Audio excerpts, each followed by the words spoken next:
हे अर्धा किलो तांदूळ आहेत. 5 तास भिजलेले आहेत तांदूळ. जे आपण जेवणाला वापरतो ते वापरले तरी चालतात. आणि ही पाव किलो उडीद डाळ आहे, ही पण 5 तास भिजलेली आहे. पाव किलो गूळ आहे. 1 वाटी हे शेंगदाणे जसे बारीक केले नाही आहे, 2 पीस केलेले आहे. शेंगदाणे आपण भाजून घेतलेले आहे. 2 चमचे सुका खोबरं आहे किसलेलं, 1 मोठा चमचा वेलची पावडर आणि चवीपुरते मीठ. आता आपण तांदूळ आणखी उडदाची डाळ मिक्सरला लावून, डाळ आपण लावली आहे मिक्सरला. आणि अशी घट्ट लावायची आहे, आपण पातळ करायची नाही आहे मिक्सरला लावते वेळी. आता ही आपण काढून घेऊया.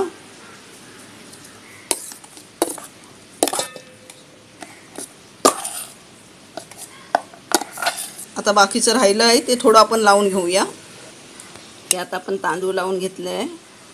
तांदूळ आपण जाडसर लावलेले आहे. हे असे लावून घ्यायचे जाडसर, आणि जास्त पाणी वापरायचं नाही लावते वेळी. आता हे मिश्रण आपण उडदाचं, डाळीचं आणि तांदळाचं एकत्र मिश्रण करूया. हे असं आपण आता लावून पूर्ण झालेलं आहे. आणि हे सगळं एकदा मिक्स करून घेऊया पूर्ण. हे आपलं सगळं मिक्स करून झालं आहे. थोडंसं पाणी घालूया आपण, 2 चमचे.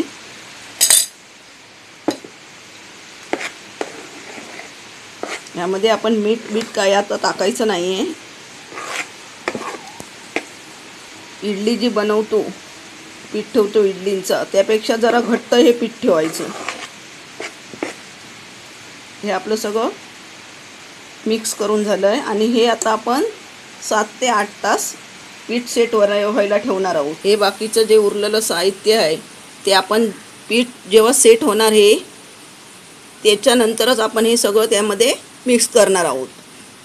तर आता पीठ सेट करायला आपण ठेवून देऊया. 7 तास आपले होऊन गेले आहे आणि पीठ हे चांगलं फुलून वर आलेलं आहे. सेट चांगलं झालं आहे. हे बघा, असं पीठ यायला पाहिजे, ते असं आलेलं आहे. आता आपण गूळ वितळून घेऊया. गूळ वितळवण्यासाठी आपण 2 चमचे पाणी घालूया. आणि जो आपण गूळ घेतला होता त्याच्यातमध्ये आपण 50 ग्राम गूळ वाढवला आहे. म्हणजे हा 300 ग्राम गूळ आपण केला आहे. कारण मुलकाचे वडे कसे गोड जरा व्हायला पाहिजे त्याप्रमाणे गूळ घेतला आहे. आता हे कढईमध्ये पाणी जरा टाकून हे वितळून घेऊया. पिठामध्ये टाकलं तर वितळणार नाही, गूळ खूप उशीर लागणार.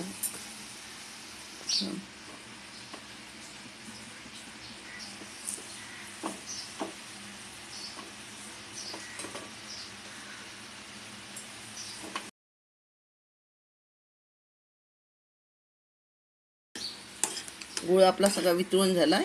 हे बघा, आता आपण त्यामध्ये ओतून घेऊया. हा गूळ जर आपण अगोदर पिठामध्ये मिक्स केला तर पीठ सेट होणार नाही. म्हणून गूळनी हे साहित्य जे दाखवलं होतं ते पीठ आल्यानंतरच सगळं त्यामध्ये टाकायचं आहे. वितळल्यानंतर गूळ कसा पातळ होतो, म्हणून पीठ ठेवते वेळी ते घट्ट जरा ठेवायचं. गूळ ओतून घेऊया.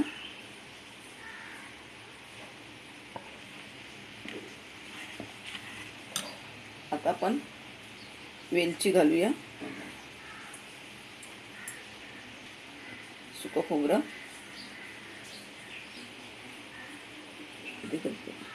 चवीपुरतं मीठ,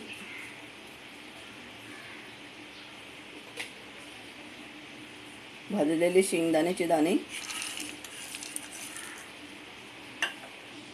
छोटा चमचा हळद.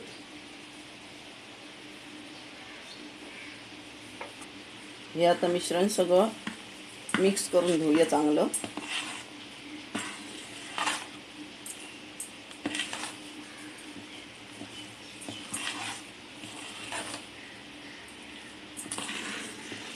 हे सगळं आपलं आता व्यवस्थित छान झालं आहे. आणि हे सगळं मिक्स गूळ घातल्यानंतर जरा पातळ होतं सारं. हे 10 मिनटं आपण ते तसंच ठेवून द्यायचं आणि 10 मिनटानंतर हे करायचं. वड्यांचं भिडं आपलं तापलेलं आहे.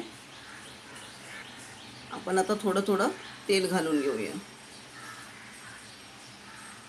पाव चमचा असा तेल टाकायचं आहे. आता हे आपण सारण घालून घेऊया. हे आपण सारण असं ढवळून घ्यायचं. प्रत्येक वेळी घालते वेळी असं ढवळून घालायचं आहे.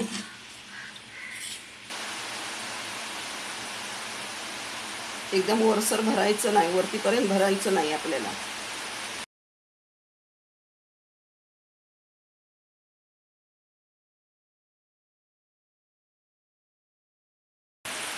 आता 2 मिनिट आपण ह्यावरती झाकण ठेवून देऊया. 2 मिनिटं झाली आपली.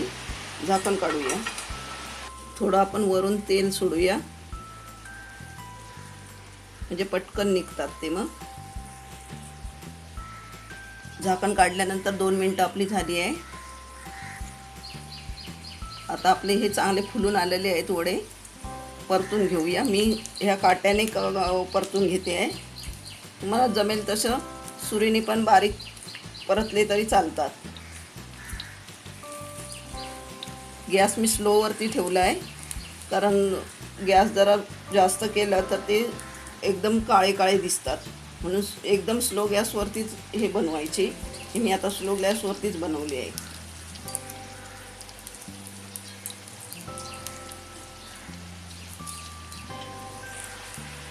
चांगली अगदी गोल्डन अगदी झालेली आहे. आणि आता परतल्यानंतर 2 मिनिटं हे ठेवायचे आणि मग काढायची ती. 2 मिनिटं आपली झाली आहे परतून. आता हे काढून घेऊया. चांगले ब्राऊन झाले ते.